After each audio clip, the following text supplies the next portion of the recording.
There's a great book out called Made to Stick. It's called Made to Stick. And it's not about PowerPoint. It's not about technology. It's about how to make ideas stick and be meaningful. And not just through media, but in the classroom as well. Every teacher, every teacher should read that book. And they go through 6, 7 principles there about how to make ideas stick with students. And you read that and then think about how you put your PowerPoint together. And that'll work. Okay. Other Sam's back. Max, oh, sorry. Could you give us an example of the teachers collaborating through Skype? Because I know Samantha and myself have both already decided that when we become teachers, we're going to try to do that. So, any ideas to get that going? Okay, well, let me give you a couple of examples that just happened recently. There's a project on the web. It's called Rotoball. It's probably Rotoball 2011. That may not be out yet, but Rotoball 2010. Have you seen that? Yeah, yeah. We took a look when I asked for students to look for collaborative projects online. Someone found that and mentioned that. All right. So I arranged for the inventor of Rotoball from Shanghai, China, to talk. An art teacher in Shanghai, China, to talk to a group of high school students in Ocala, Florida, via Skype about the project and about what what his vision for the project was. And then just recently, I did a presentation, keynote address for art teachers here in Florida at a county, a group of county art teachers. And we talked to an art teacher in Beijing, China, for about 20, 25 minutes, and it was mesmerizing. She was absolutely mesmerizing. On ArtEd 2.0 right now, there's actually a group called Connected Classrooms. And there's a group of art teachers in that group who are trying to get some things going via Skype, trying to connect their classrooms together. I think that's a technology, by the way. Video conferencing is certainly not new. Of course, we're doing it right now.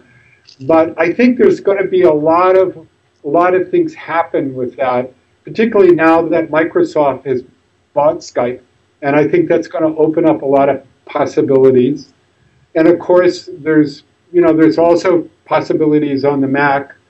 And on, so I'm sort of interested in what ideas you have for Skype, because I'm always looking for new ones myself. We don't have any yet, but when we have them, we'll post them up to Art 2.0. I think you're on the right track. Okay, anyone else? Craig, are you going to be presenting at NAEA in New York? Yeah, but hey, it's interesting. I haven't put the presentation together, but I think we're gonna make a proposal about our online master's program. But I think I'm going to make another proposal on something totally unrelated to technology. Will you use PowerPoint for that? Actually, you know what?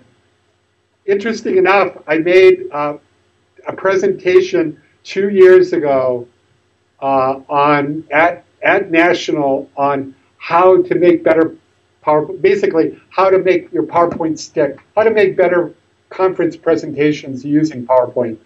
And it was after years of sitting in conferences watching people just boring, pages and pages of text, no visuals, and I mean, or just, So I actually did a presentation on how to do better presentations with PowerPoint. And then the last 2 years, we've done, and I can never pronounce it, it's P-E-C-H-A, Pachuca. I never get it's Japanese for chatter. I don't know if you've seen it, but it's a 6-minute presentation model using PowerPoint. It's really quite exciting. I did that with two groups of art educators the last two national conferences. Last year, 2 years ago, we had about 500 people in the audience, and it was like a poetry slam. Right? It was amazing. I've never seen people that excited about PowerPoint presentations. Cool beans. Well, we have a couple of people here are probably going to be at that conference, so they'll go up and say hello and sure. go from there. I'm tempted to ask you a little bit about Twitter. I don't know. Do we want to get into that, or should we just wrap it up? I'm good for another 10 minutes. Okay. Do you want to? I noticed you've been tweeting a lot, and how do you see that as a platform? I guess it goes back to more of your communication idea, but personally, I have mixed feelings about Twitter. I kind of like email because it's there and you get it. Twitter is sort of like fleeting, and you have to sort of like be in it all the time, and it's like almost impossible to keep up with it all. Old school, Harold. Yeah, what can I say?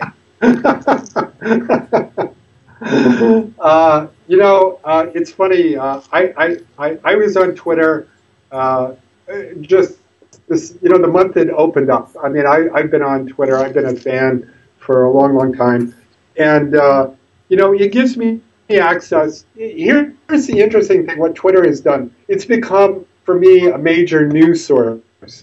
I hear, when I just can go back to almost every world event, like Osama being killed.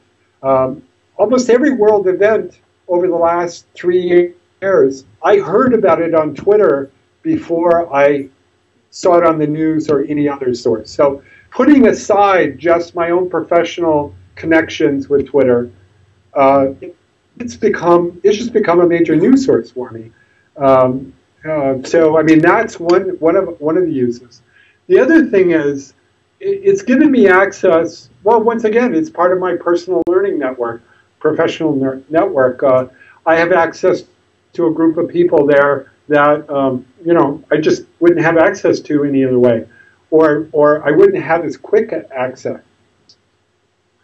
So I think the other thing about Twitter and that sort of fleeting nature of it, I think it's just a matter of learning how to manage it.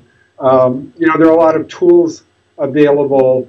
I think if you try to work with Twitter off a browser without having some sort of way of organizing how you're going to read this stream of consciousness that goes through and access it and pull out, extract what really interests you.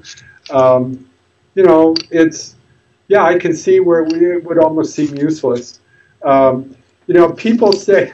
People early on would say to me, why would you possibly be interested in somebody having a cup of coffee in the morning?